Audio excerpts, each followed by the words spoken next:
Eu queria falar sobre o tema a segurança profética no Messias.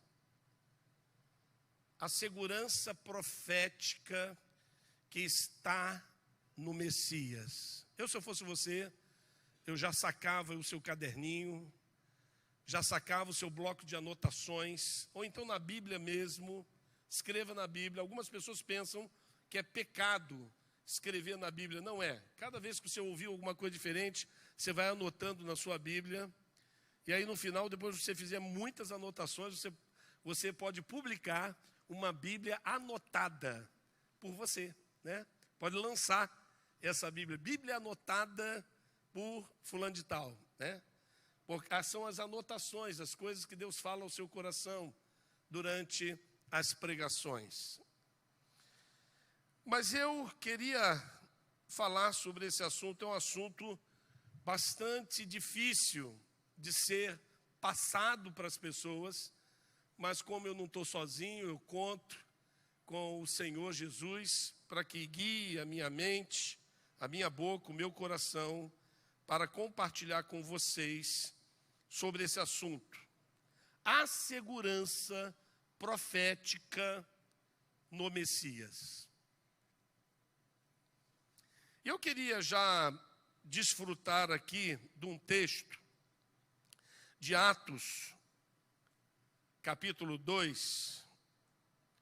E esse texto, que deverá, Atos capítulo 2, do verso 22 até o verso 32, eu vou ler para você. Diz assim, isso é Pedro discursando, depois ali daquela grande manifestação do Pentecostes. A palavra Pentecostes é festa dos 5 dias, de penta. O Brasil é pentacampeão, né? Então, o Pentecoste é a festa da colheita, festa de 5 dias, em que os israelitas se reuniam ali. Foi ali que deu o fenômeno chamado línguas, idiomas, quando o Senhor reverteu o que aconteceu na Torre de Babel. Quando o Senhor disse, vai por todo mundo, espalhem-se, e os homens não queriam se espalhar, e se reuniram e começaram a construir uma torre, e Deus veio e distribuiu os idiomas. Lá em Corinto, no derramamento do Espírito Santo sobre toda a carne, não foi só sobre os crentes, foi sobre toda a carne, para convencer os homens dos seus pecados. O Senhor então faz essa ligação com Babel. E aí então os discípulos que sem estudar, sem nada, eles vão para o meio lá do Areópago de uma elevação, um púlpito, e eles então começam a pregar, falar das maravilhas de Deus, falar sobre Deus, com idiomas que eles nunca tinham estudado. É lógico que lá em Corinto, os crentes de Corinto, todos deturpados e todos complicados, deturparam o dom de línguas. E Paulo tenta lá em Corinto dizer, glossa, o grego glossa é idioma, não existe línguas que ninguém entende e não existe língua dos anjos.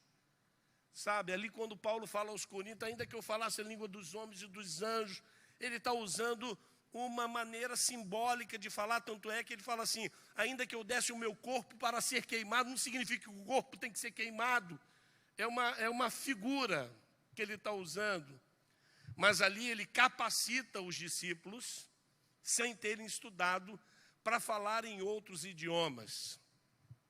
E nesse contexto, Pedro diz o seguinte, israelitas, você tem que ler aí porque eu não coloquei na tela não. Israelitas, talvez seria até bom ligar um pouquinho das luzes para quem trouxe Bíblia. Quem trouxe Bíblia aí, diga amém. Ô pai, obrigado. Mas quem falou amém está contando com o celular? Aí você deu fora, viu? Estou brincando, vamos lá. Israelitas, ouçam estas palavras.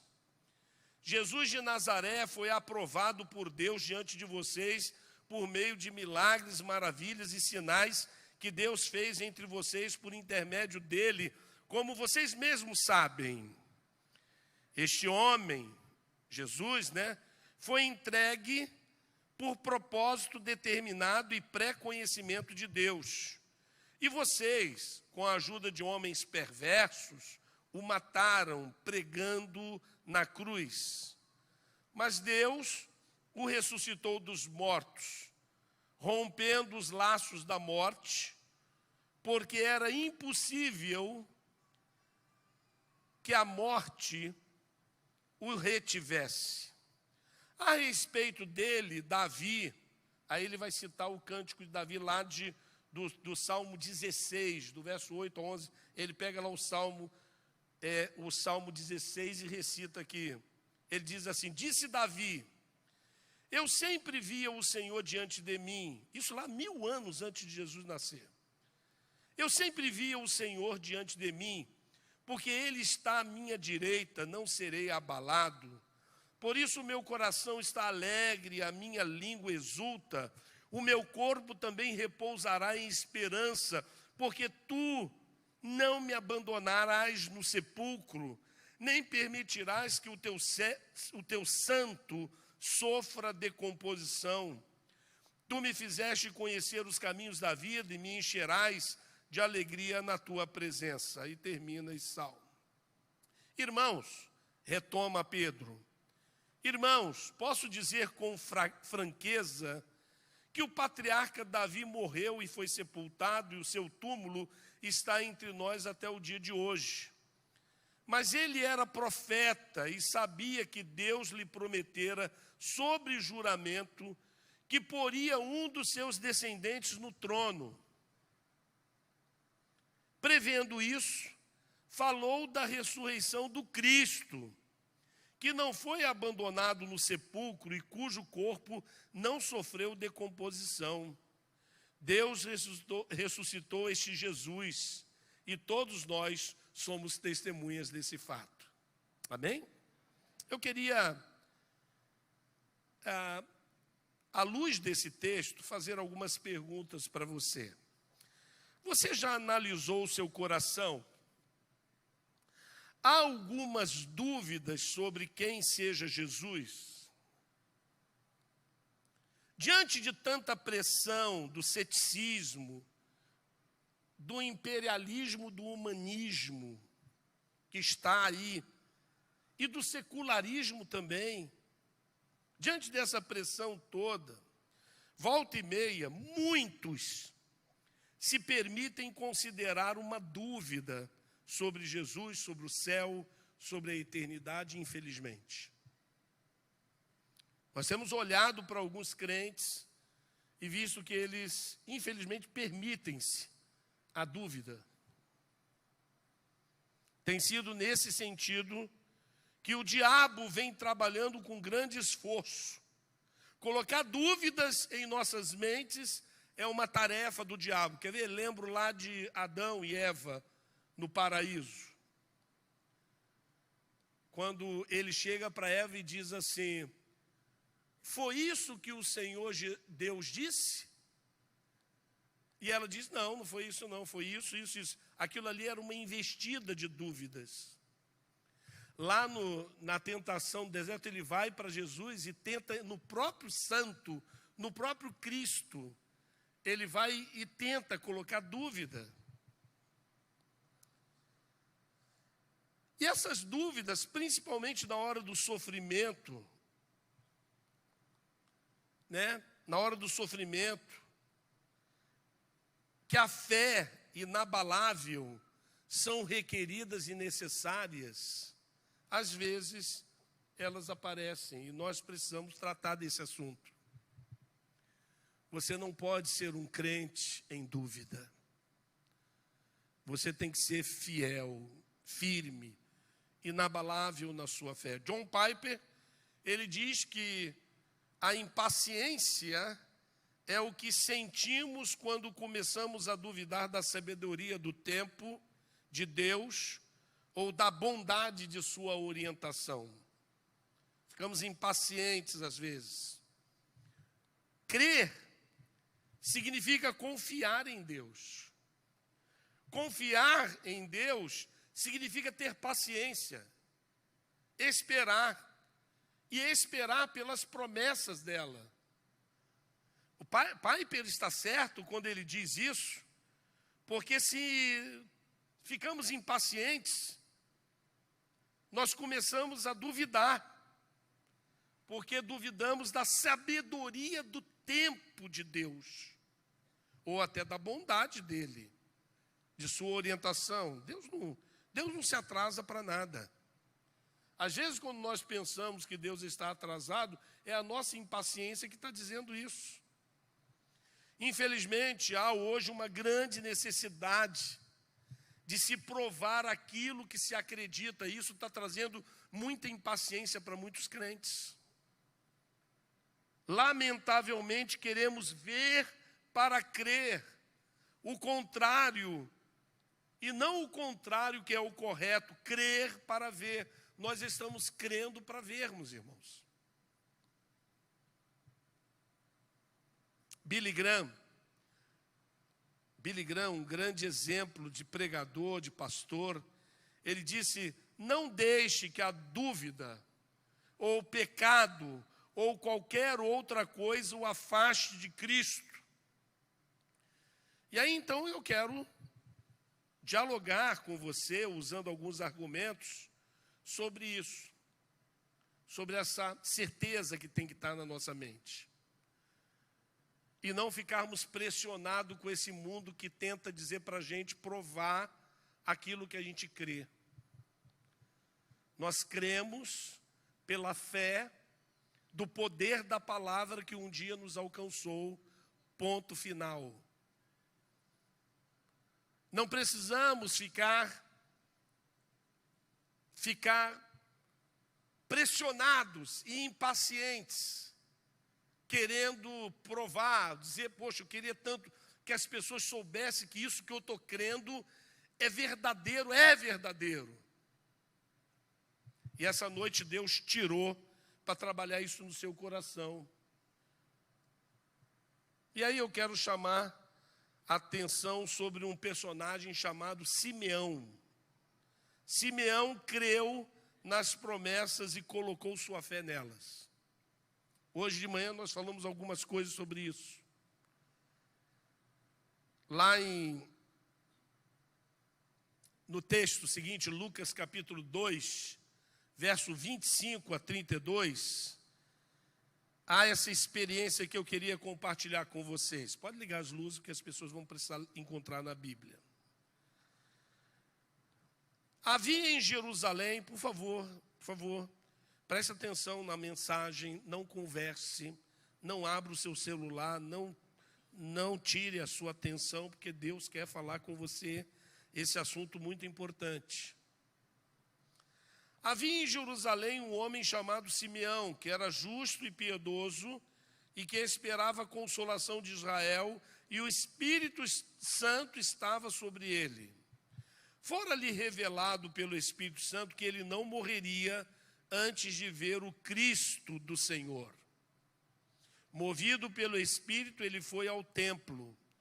Quando os pais de Jesus, trouxeram o menino Jesus para lhe fazerem o que requeria o costume da lei, Simeão o tomou nos braços e louvou a Deus, dizendo: ó soberano, como prometestes, agora podes despedir em paz o teu servo, pois os meus olhos já viram a tua salvação, que preparaste à vista de todos os povos, luz para a revelação aos gentios e para a glória de Israel, teu povo. Uau! Eu peço que você marque esse texto da sua Bíblia e volte a ler durante essa semana. Simeão toma Jesus nos braços. Imagine essa cena, ele vai ao templo, movido pelo Espírito Santo, e nesse momento, José e Maria estão entrando ali. Ele olha para Jesus, se aproxima e toma Jesus nos braços. E José e Maria ficaram assim, estupefados. Ele contempla aquela criança de poucos dias, talvez dormindo tranquila como o sono de todo bebê, e aí ele ora. Sua oração é de um ancião que já viveu muito, viu de tudo, mas agora com Jesus nos braços, não há mais nada para ver ou provar ou duvidar. Já pode morrer, descansar em paz. É o que está na oração dele. Simeão esperou toda a sua vida para ter nos braços aquela criança e contemplar nela a salvação. E aí me veio uma pergunta: o que levaria um homem a dizer agora posso morrer em paz? Porque o que eu tenho visto de crentes é temendo a morte, é fazendo até macumba. Isola, pastor. Às vezes eu vou contemplar da minha morte, vou falar do que eu gostaria no dia da minha morte. Pastor, pelo amor de Deus, não faça isso contigo. Ué? O que nos leva a dizer assim, agora posso morrer em paz? Penso que somente um profundo sentimento de plenitude, completa realização e certeza absoluta de quem sabe que a vida tem sentido e a morte pode ser acolhida como uma amiga e não como inimiga. Isso sim é o que leva alguém a dizer, posso morrer em paz, está na hora. Na verdade, era a criança de Belém que tinha Simeão nos braços, e não Simeão com Jesus nos braços. Acho que Jesus, com aqueles olhinhos dele de neném, olhava para Simeão e dizia, eu aceito a tua glória, eu aceito a tua glorificação. Seus olhos viram a salvação. Simeão estava vendo a salvação e a paz do descanso o envolveu. A presença de Jesus te traz segurança em relação à vida e à morte, meu irmão, porque Simeão, ele vivia na dependência e na esperança da promessa profética se cumprir. E ele foi um afortunado, um abençoado, porque ele é levado pelo Espírito Santo. O Espírito Santo vai e fala ao coração dele, ó, fica tranquilo, você não vai morrer antes de ver essa promessa se cumprir. Nós somos a igreja do pós-cumprimento dessa promessa. Jesus já veio. Jesus já habitou entre nós. Você crê nisso? Dê uma salva de palmas se você crê nisso. Ele andou entre nós. A história conta sobre ele, não é só a Bíblia, não. A história conta sobre ele. Então a presença de Jesus te traz essa verdade que você acabou de aplaudir, se é que você aplaudiu. Essa certeza te traz paz no coração, você está em paz. Ou você vive em dúvidas, de questionamentos confusos. Talvez o que lhe falte é de fato saber quem é Jesus. Você sabe quem é Jesus? Hoje eu quero te dar um empurrãozinho, sabe? Um empurrãozinho para poder te ajudar. Uma impactante comparação de textos bíblicos de antes e depois do nascimento de Cristo lhe dará uma outra visão da vida e da morte. Foi o que Simeão experimentou, o que ele tinha de promessa e o que se cumpriu. Isso trouxe esse desejo de acabar com o sofrimento aqui nesse mundo e ir morar com o céu. Não era um pensamento suicida. Era algo de completude. Nossa, eu estou tão cheio que eu quero ir para o céu. sabemos que em Jesus Cristo se cumprem todas as profecias que falam do Messias no Antigo Testamento. E sabemos que são muitas profecias. Alguns estudiosos dizem que são mais de 300 profecias sobre o cumprimento do Messias, da messianidade em Jesus Cristo. Eu estou falando de algo que aconteceu com Simeão. Era uma profecia do Messias, e ele vai ao templo e pega o Messias na mão. Ele diz, agora cheguei no ápice da minha vida.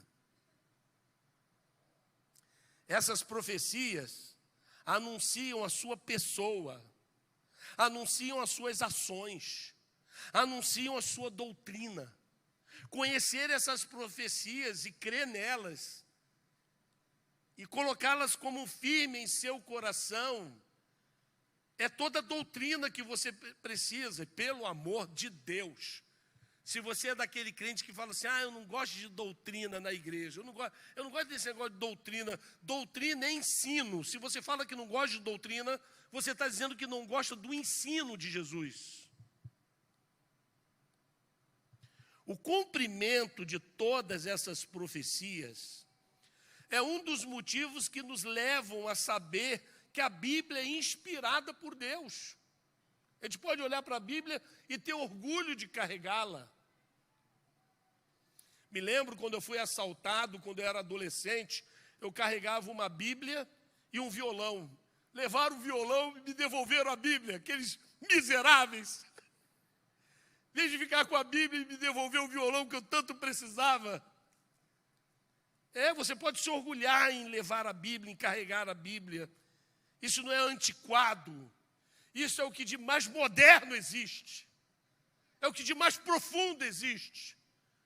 Porque as outras coisas, todos os escritores, todas as bibliotecas de todas as universidades, tudo isso não chega aos pés do que a Bíblia seja.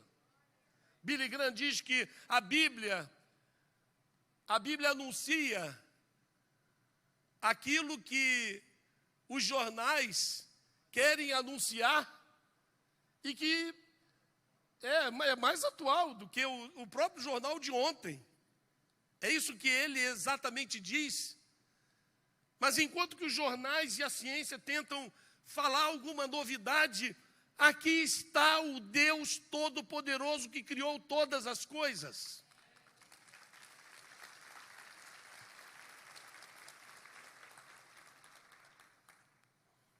O próprio Jesus, e aí a gente começa a entrar, e aí se eu fosse você, eu ficava esperto. Ou você vai se perder, ou você vai turbinar a sua vida espiritual, ou você vai ficar boiando. O próprio Jesus revela que as profecias messiânicas se referem a ele. Ao ler Isaías na sinagoga de Nazaré, ele afirmou isso. Ele foi lá na sua cidade, na cidade que nasceu, na cidade que vivia. E aí ele vai e procura uma sinagoga. E na sinagoga tem aquelas pessoas todas, e ele vai. O rabino dá a oportunidade, ele se levanta do seu lugar, vai lá e pega o livro, e ele pega Isaías, e ele começa a ler exatamente essa passagem. Diz assim: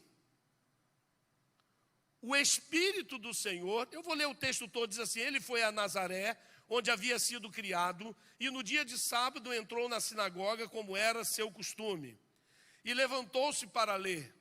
Foi-lhe entregue o livro do profeta Isaías.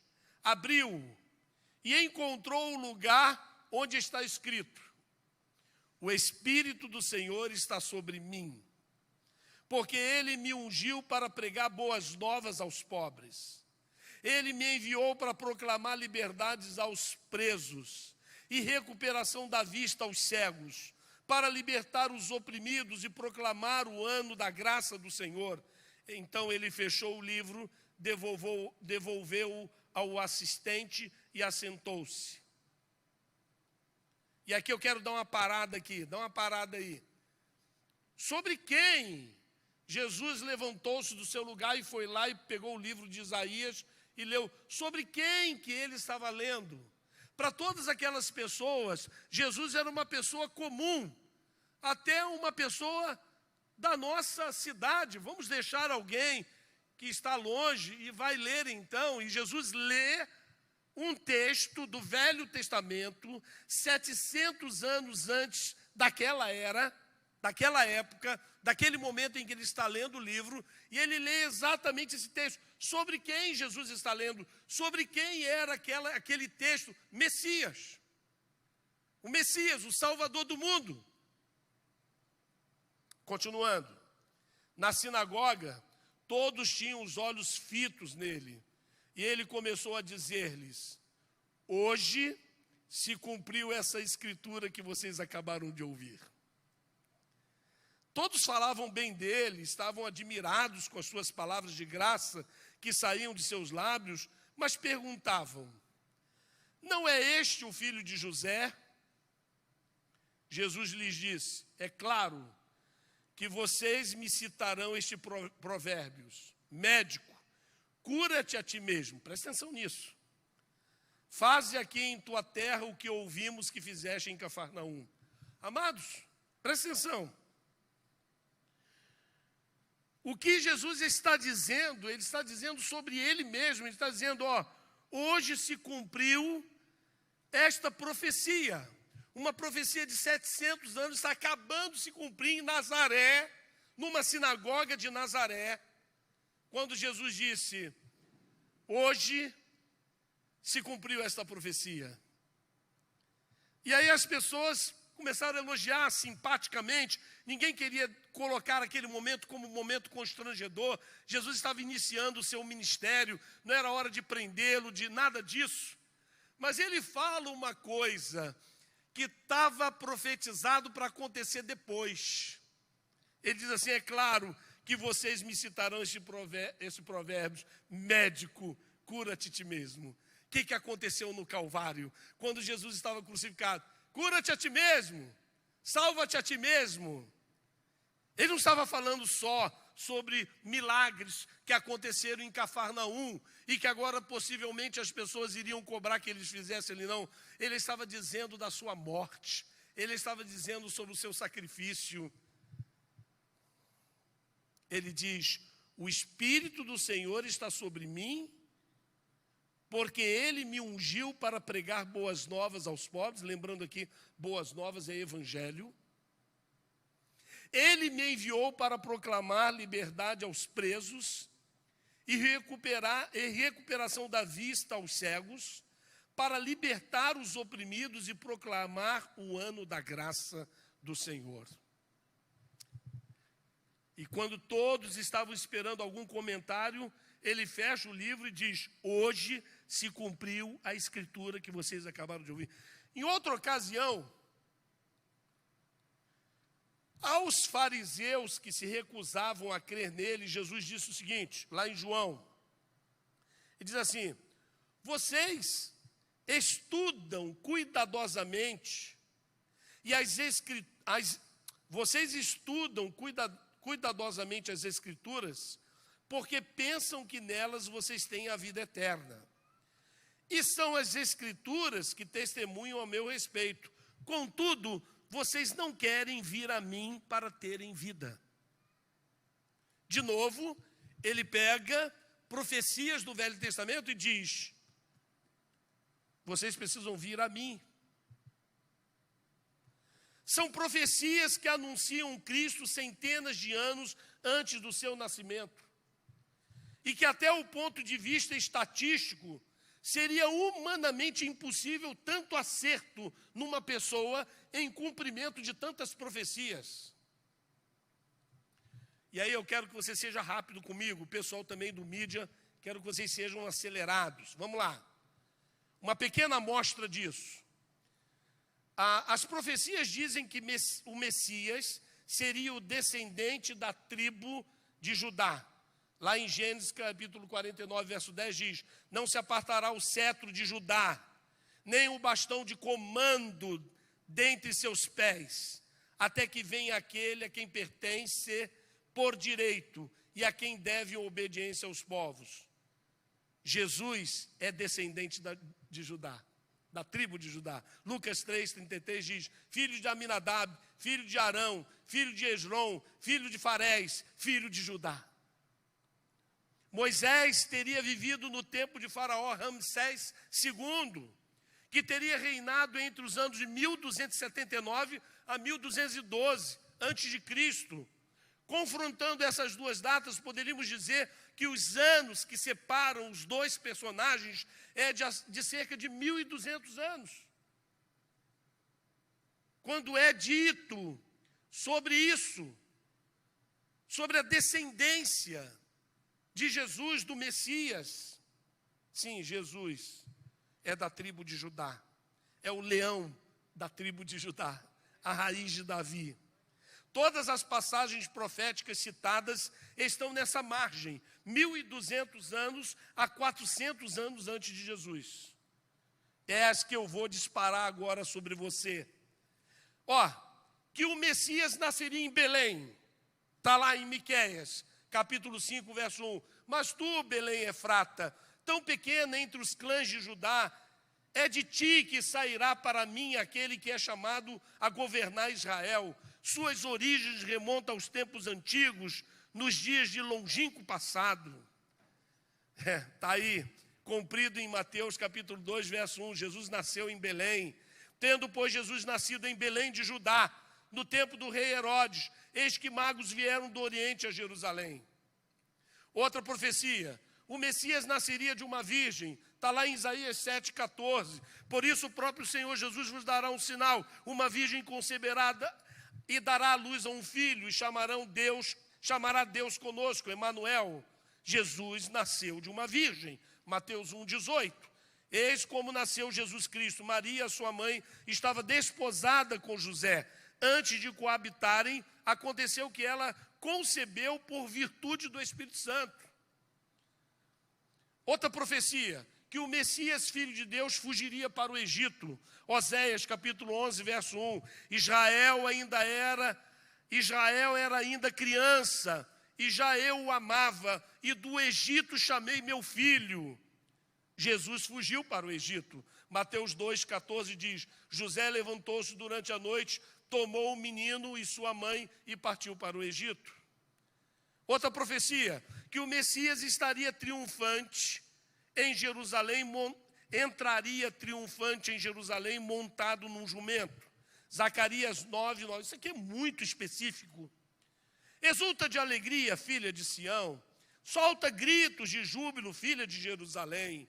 Eis que vem a ti o teu rei, justo e vitorioso. Ele é simples e vem montado no jumento, no potro de uma jumenta. Jesus fez isso.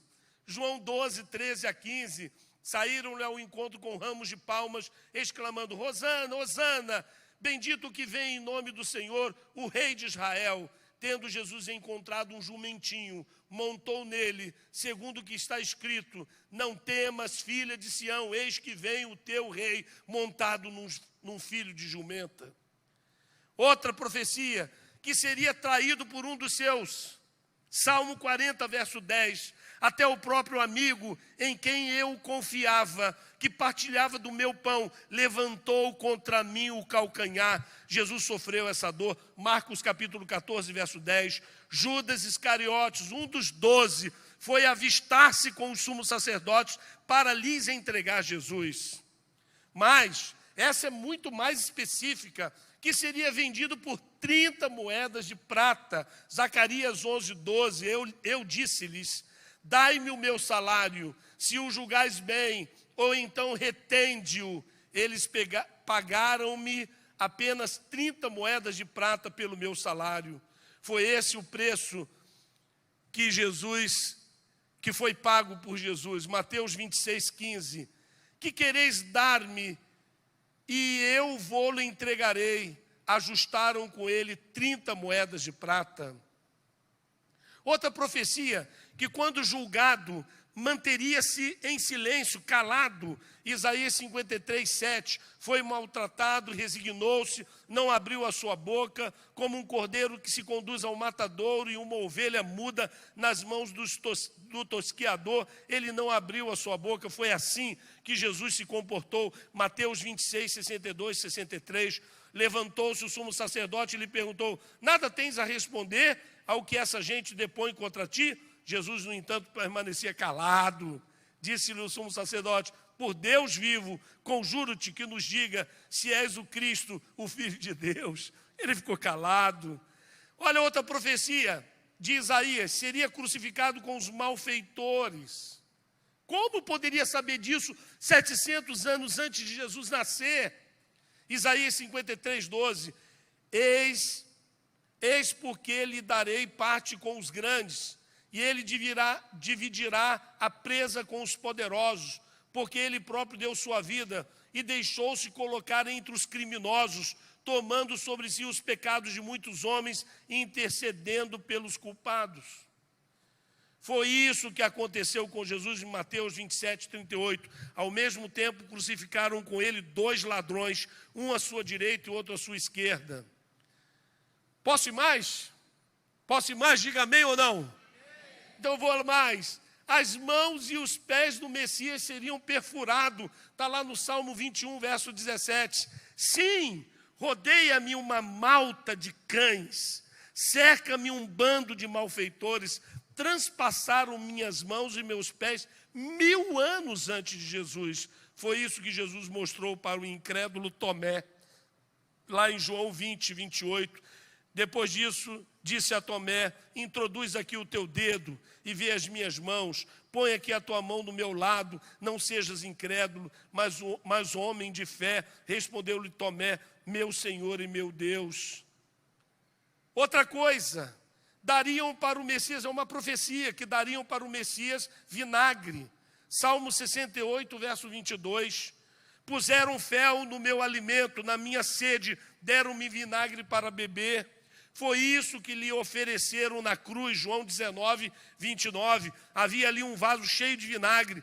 Os soldados encheram de vinagre uma esponja e, fixando-a numa vara de isopo, chegaram-lhe à boca.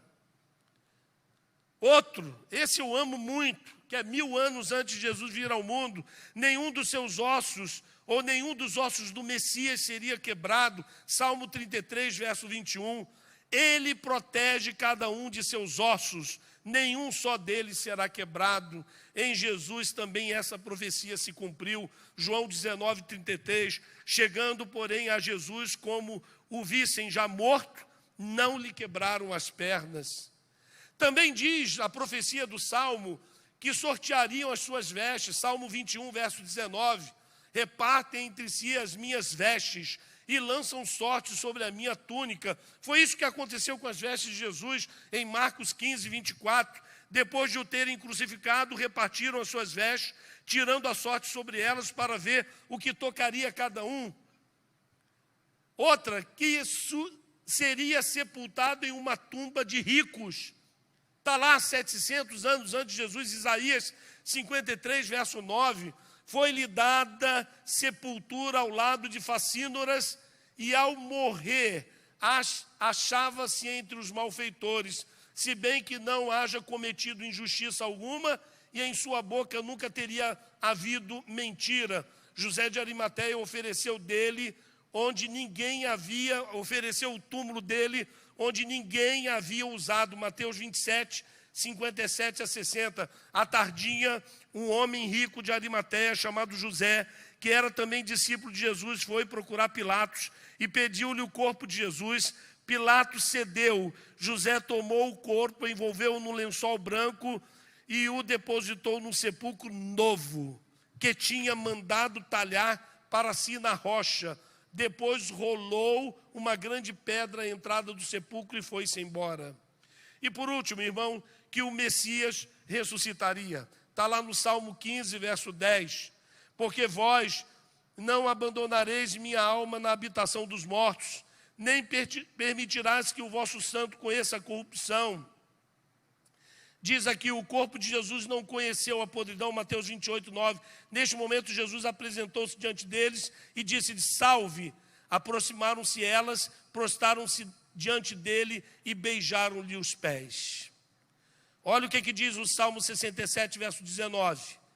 Que diz que o Messias ascenderia aos céus, ou seria assunto aos céus. Subindo nas alturas, levaste os cativos, recebeste os homens como tributos, aqueles que recusaram habitar com o Senhor. Aleluia, Jesus subiu assim, Lucas 24, 50, 51. Depois os levou para Betânia e levantando as mãos, os abençoou. Enquanto os abençoava, separou-se deles e foi arrebatado aos céus. Uau!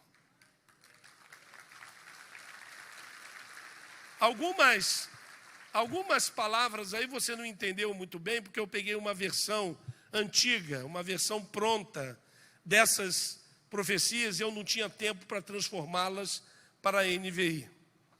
Mas talvez o que não esteja permitindo que você tenha a mesma experiência de Simeão, essa convicção, quando ele olhava para as profecias, pegou Jesus no colo, olhou para ele e o Espírito Santo falou com ele, esse é o Messias. Esse é o Messias lá de trás. Aí ele, pode despedir o teu servo. Será que você tem dúvidas? Na hora da aflição, você tem dúvidas? Você fica com essa angústia de querer provar para as pessoas que Jesus realmente existe, que o céu realmente existe. Será que isso não é porque você está faltando para você uma experiência com a profecia, com os relatos proféticos do Velho Testamento e o cumprimento deles no Novo Testamento?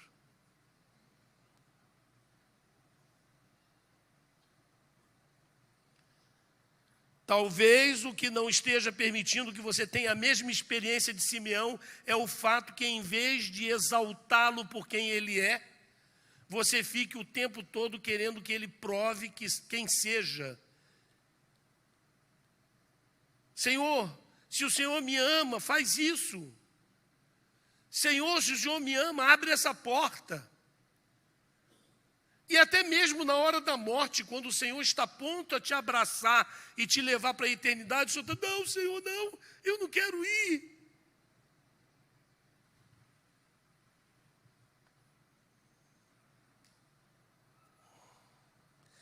Será que você está sendo levado pelo mundo a crer de uma forma errada?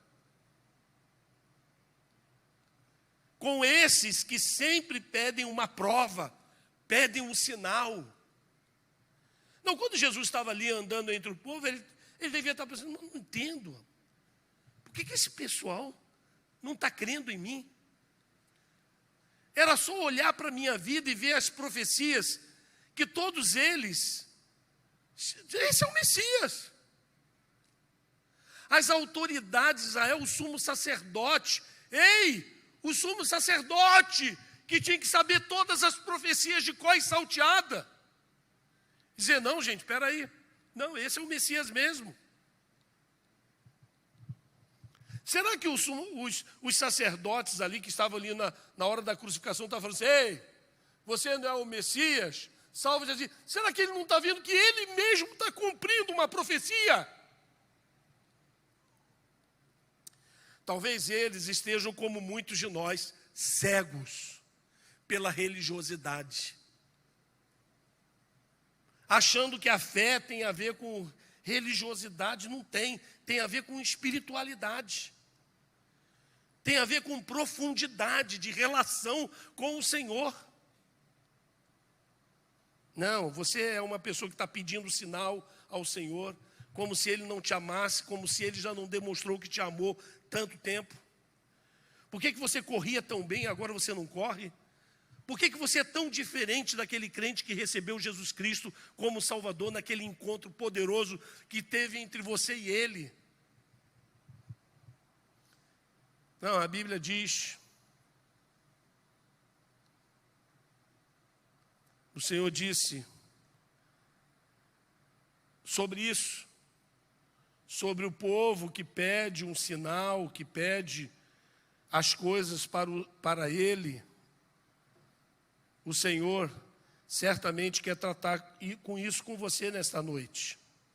Lá em Mateus capítulo 16, verso 4, diz assim: uma geração perversa e adúltera pede um sinal milagroso, mas nenhum sinal será dado a vocês, a não ser o sinal de Jonas. Então Jesus os deixou e retirou-se. Era na hora lá que estava lá acontecendo tanta coisa, Jesus realizando uns milagres para provar a sua deidade, porque Jesus não veio para fazer milagres. Se você está seguindo Jesus para alcançar um milagre de uma cura, Jesus não veio para curar as enfermidades físicas. Porque se Jesus tivesse vindo, se essa era a missão de Jesus, curar enfermidades físicas, ele falhou.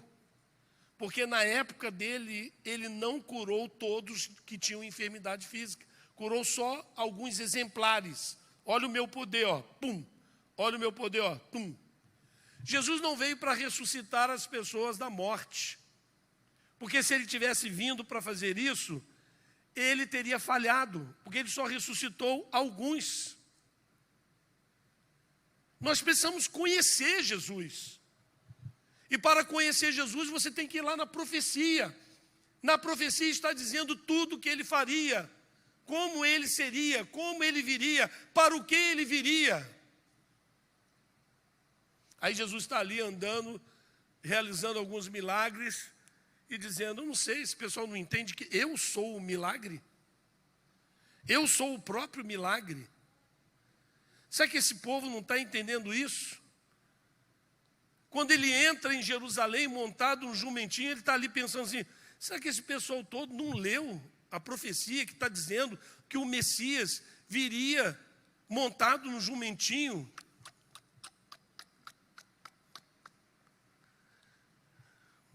Se eu posso dizer isso de Jesus, eu falo. Se é que eu posso, se eu não posso, ele vai ter misericórdia de mim. Ele estava assim, pasmado.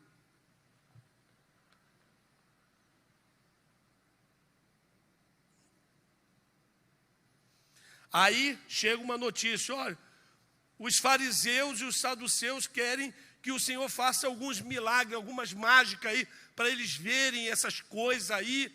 Aí Jesus vai e irrompe. Ele diz: uma geração perversa e adúltera. O que ele está falando sobre adúltera aqui? Ele está falando de adúltera porque a profecia foi toda dada, os ensinos foi todo dado, a doutrina foi toda dada, e o pessoal faz tudo o contrário. Por exemplo, quando você vai ler o Velho Testamento, você vê claramente, liga as luzes para mim, por favor. Você vê claramente Deus falando: eu odeio a idolatria.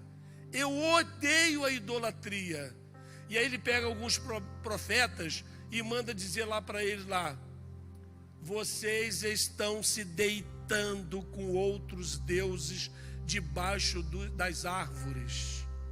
Ou seja, lá da cidade o povo pegava os deusezinhos deles e corria até a montanha lá, olhava para ver se chegava ali, e eles adoravam os deuses do Egito. E eles estavam achando que Deus não estava vendo nada disso. Porque muitas pessoas pensam que é religiosismo. Não tem nada a ver com religiosidade. Tem a ver com relação com um Deus tremendo como esse, que foi profetizado no Velho Testamento e foi cumprido em Jesus. Ele disse: uma geração como essa me pede um sinal, mas nenhum sinal será dado a não ser o de Jonas. E o que aconteceu com Jonas? Jonas é um típico pibarense. Vou ampliar mais para não ficar muito chato. É um típico cristão dos dias atuais, né? Vai para Nínive. Eu quero te usar em Nínive. Aí ele esquece quem é que está dizendo isso para ele. Ele, não, eu vou para Tarsis. Ele vai, paga a passagem, compra a passagem, entra no barco e fica esperando a ira de Deus dentro do barco. E aí começa uma tempestade naquela viagem para Tarsis. E o pessoal fica, todo mundo busca os seus deuses, cada um busca os seus deuses. Ninguém encontra paz sobre o que estava acontecendo. E aí ele vai, ó, pode deixar que é comigo. O negócio é comigo. Essa tempestade toda aí é porque eu estou sendo desobediente. Eu conheço o meu Deus. Eu conheço o meu Jesus. Eu conheço o meu santo, o Messias. Eu sei tudo que a Bíblia diz sobre ele. Está tudo escrito. E aí então eles, praticamente a pedido dele, é jogado no mar. Lá um grande peixe engole-o. E ali ele fica 3 dias ali dentro do peixe, pensando.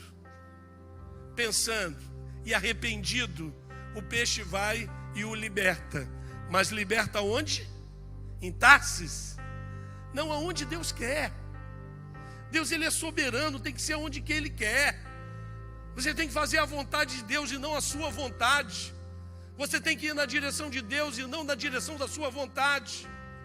Você não pode fazer a sua vontade, tem que ser a vontade de Deus. Ele vai jogado, vomitado pelo peixe nas praias de Nínive. E ainda meio duro de coração, porque tem uns que são duros de coração. E ele era um cara duro de coração, porque depois de uma experiência dessa, assim como Cristo morreu e ficou ressuscitado, ficou sepultado 3 dias, ao 3º dia ressuscitou, isso é comparado com Jonas, que aconteceu a mesma coisa, e está dizendo isso: não lhe será dado outro milagre, outro sinal, senão o que aconteceu comigo mesmo. E eu lá no Velho Testamento, eu deixei um símbolo do que ia acontecer comigo no Novo Testamento. Mais uma. E aí ele ainda duro do coração, depois daquela experiência toda, sai andando por Nínive. Nínive, no cálculo lá dos estudiosos, ele levaria 5 dias para caminhar em toda a cidade de Nínive, dizendo: arrependam-se, porque senão o Senhor destruirá a cidade. Sabe quantos dias ele andou? Quantos? 2, 3. 3 dias. Ele deve ter andado assim com muita má vontade. E mesmo assim, toda aquela cidade se arrependeu e foi salva. Deus não pesou a sua mão sobre aquela cidade.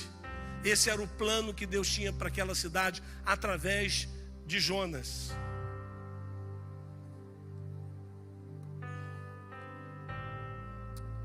Você precisa viver. Você precisa viver a segurança profética do Messias. Você precisa ler mais a Bíblia. Precisa fazer grupos de estudos bíblicos. Você precisa ter a sua Bíblia toda anotada. Você tem que encher a paciência dos pastores. Não entendi isso aqui, preciso dessa ajuda aqui, não entendi isso aqui. Lotar os WhatsApp dos pastores pedindo ajuda. E crescer.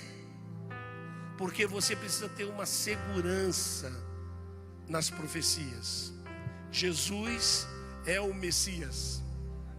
Ele é o nosso Salvador.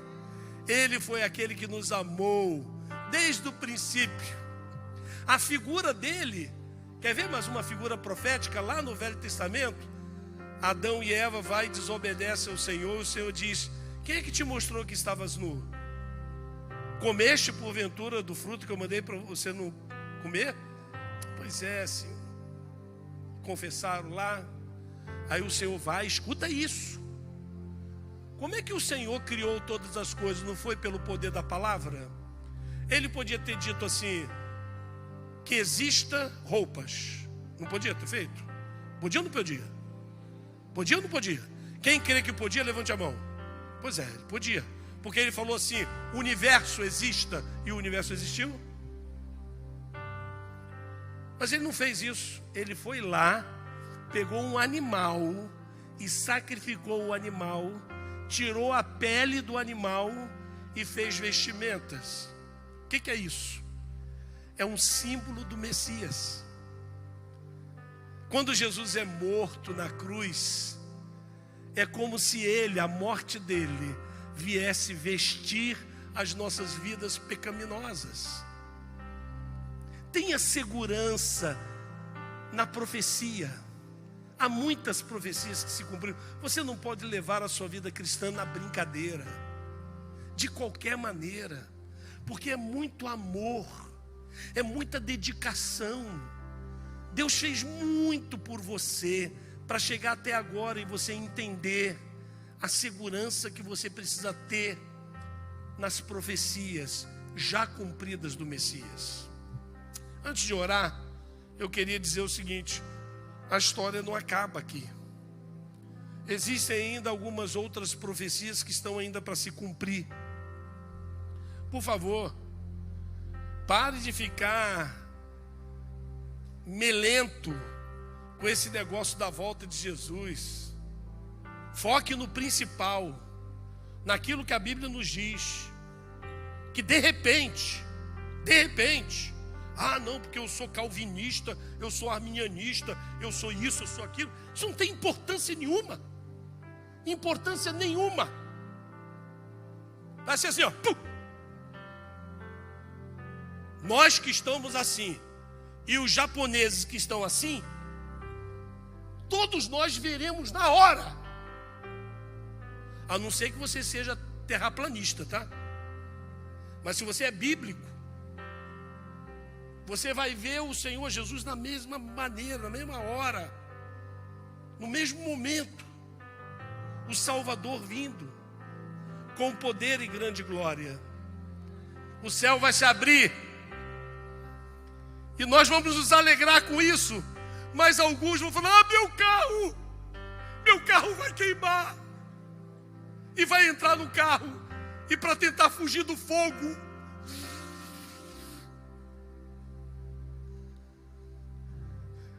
tem uns que gostam tanto da piscina que vai ficar dentro da piscina. Minha piscina, gastei tanto dinheiro. Daqui a pouco, quando a piscina começar a borbulhar, porque o Senhor disse, está lá no Velho Testamento, presta atenção: eu não vou terminar com o mundo com água, eu vou terminar com fogo. Presta atenção, tenha segurança profética. Tenha segurança profética. Seja mais bíblico e menos ideológico. Seja mais bíblico e menos político partidário. Seja mais bíblico. Seja mais espiritual. Presta atenção nas profecias. Porque quando Simeão pegou Jesus e disse: agora eu posso ir. Despede o teu servo, Pai, porque agora eu estou seguro em tuas mãos.